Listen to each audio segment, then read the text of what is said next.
Welcome back to the Deep Dive, where we sift through your sources to bring you the essential insights, basically a shortcut to being truly well-informed. Mm. And today, we have a figure whose life story, it doesn't just have contradictions, it kind of explodes what you'd think of as a conventional narrative. That is the perfect way to put it. Our subject is Victoria Kokorina, who went by the name Vicca. Right. And if you just do a quick search, the top-level facts seem pretty straightforward. You know, Russian model, Penthouse Pet, a big contract star in the U.S. But the whole mission of this deep dive is to give you the full picture, because the contradiction at the core of this is just, well, it's unbelievable. It really is. How does someone with this intense academic background, an athlete, fluent in 4 languages, a member of Mensa, The high IQ society, yeah. how does that person end up in one of the world's most high-profile and, let's be honest, chaotic industries? It's the ultimate pivot. We're talking about Victoria Kokorina, born in Moscow in 1974. And by all accounts, she was on a fast track for a very technical, very scientific career. And she chose something else entirely. That contrast, you know, the certified genius who becomes a major adult film star, that's the story we need to explore. Exactly. Okay, so let's unpack this. The whole Moscow prodigy period. Yeah. When you look at the sources, her early life, it reads like a biography of some, Yep. academic champion. It really does. So she did start professional fashion modeling at 14, which is young. Yeah. But at the same time, her real focus was this incredibly high-level STEM education. So the modeling was almost like a side gig. It seems that way. Her background is really rooted in that Soviet system's focus on, finding and cultivating excellence. She was at a specialized school for the academically gifted. Right, for the prodigies. Exactly. And she was deep into physics, advanced mathematics, and, this is the interesting part, competitive fencing. Fencing, I saw that. That detail just jumps out. It does, right. She was actually part of the junior fencing team in Russia. And that speaks to a level of discipline and competitiveness that goes way beyond just intelligence. That is a staggering amount of commitment, intellectually and physically. Yeah. And then you add the Mensa membership on top of all of it. Mm. I mean, we're not just talking about someone who's book smart. Mm. To get into Mensa, your IQ has to be in the top 2% of the entire world. And the sources confirm it, that Yeah. plus her being fluent in 4 languages. So this all sets up a very clear path, right? It sets up the planned trajectory perfectly. She even won the Miss Teen Moscow pageant, which was maybe a little hint of what was to come. A little foreshadowing. A little bit. But right after that, she left for Siberia to go to college. And her chosen field of study, optical electronics. Optical electronics. Okay, for those of us who weren't on the Mensa track, what exactly is that? In short, it's extremely specialized, high-level science. It's about how light interacts with electronic devices. Think lasers, fiber optics, advanced sensors. So really rigorous, specialized work. She was setting herself up for this high-status, very intense scientific career. So what happened? I mean, why the pivot? You don't just casually walk away from a path like that. Well, that's the big question, isn't it? Why invest all that time and energy, all that academic capital, just to abandon it for modeling? The sources don't give a direct quote, but you can see the outcome. Okay. That intellectual discipline, it wasn't wasted. It was just rerouted. She was only at that Siberian college for a short time before she fully committed to modeling and moved to Europe. So the expertise, the discipline, the languages, that intense focus, it didn't go into a lab coat.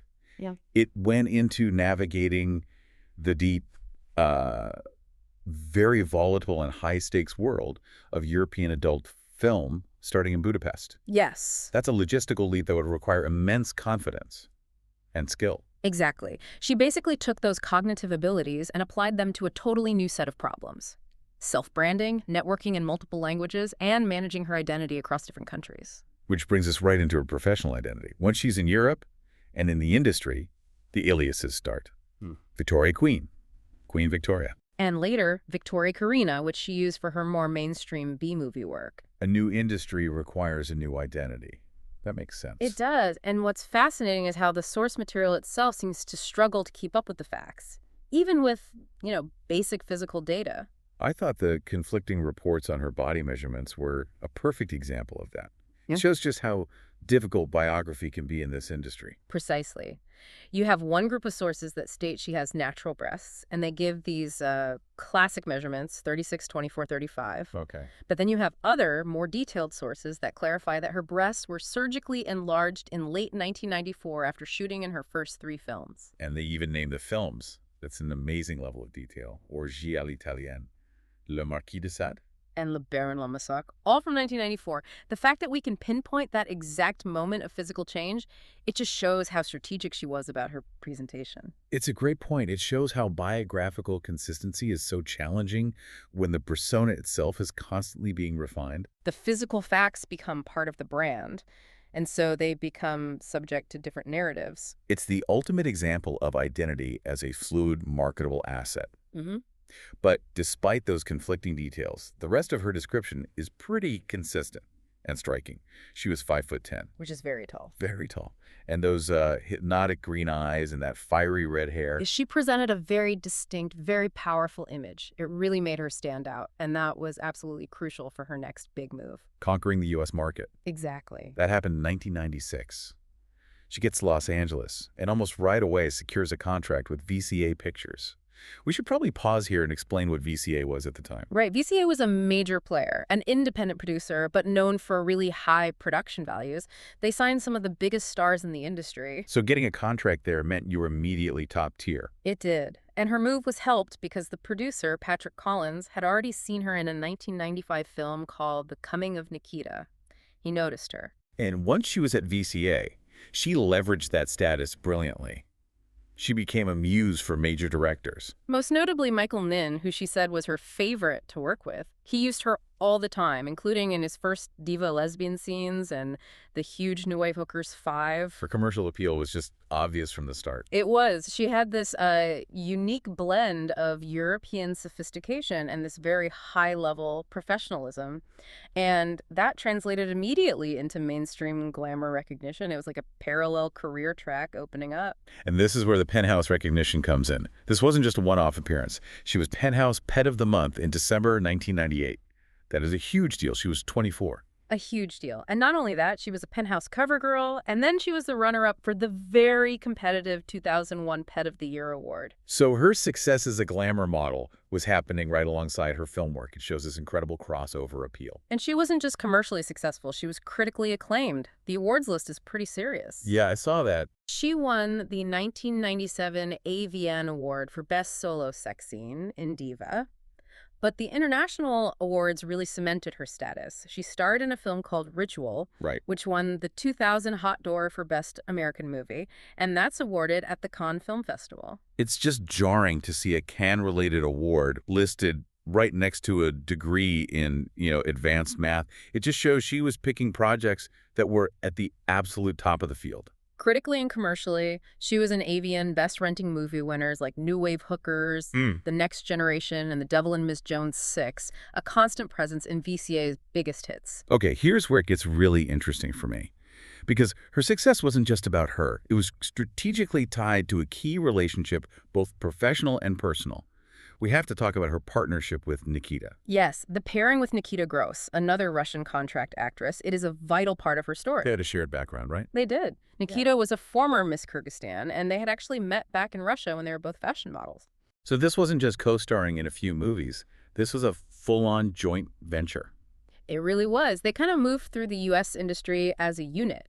They did 15 scenes together, they shared houses, they even did joint exotic dance acts on the road. And this is where we see that business sense we were talking about earlier. Absolutely. They cemented this partnership with a dedicated business, a website, ViccaNikita.com, which ran from 2000 to 2002.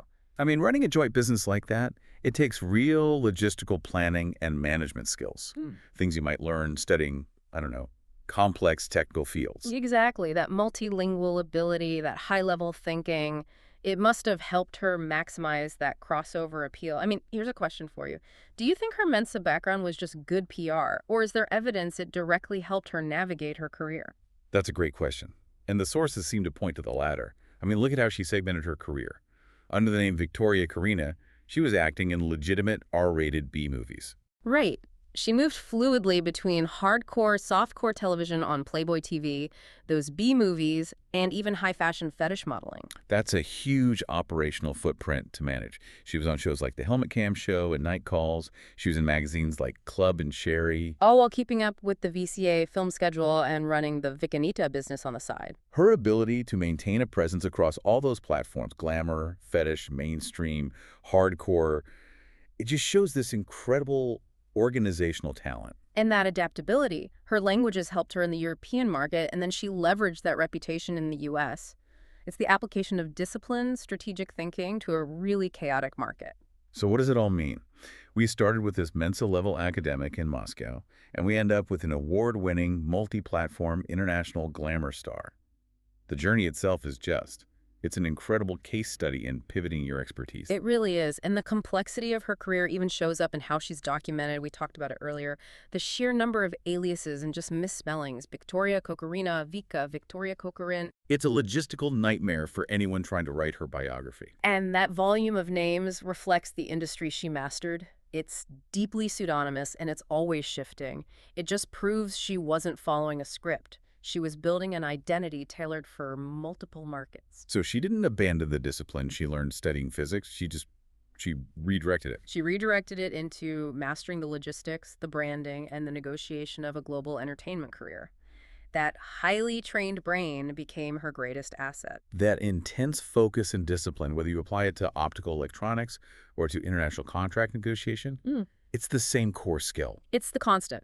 She applied structured, high-level analysis to maximize her success. Which leaves us with a final provocative thought for you to consider. Given Victoria Kokorina's incredible aptitude in physics, math, and her planned career in optical electronics, what specific high-level negotiating tactics or business strategies do you think her Mensa-level intelligence gave her over her peers in the high-stakes world of VCA pictures? And what does her ultimate success tell us about the fact that expertise, once you truly have it, can be incredibly valuable in fields completely outside of its original purpose?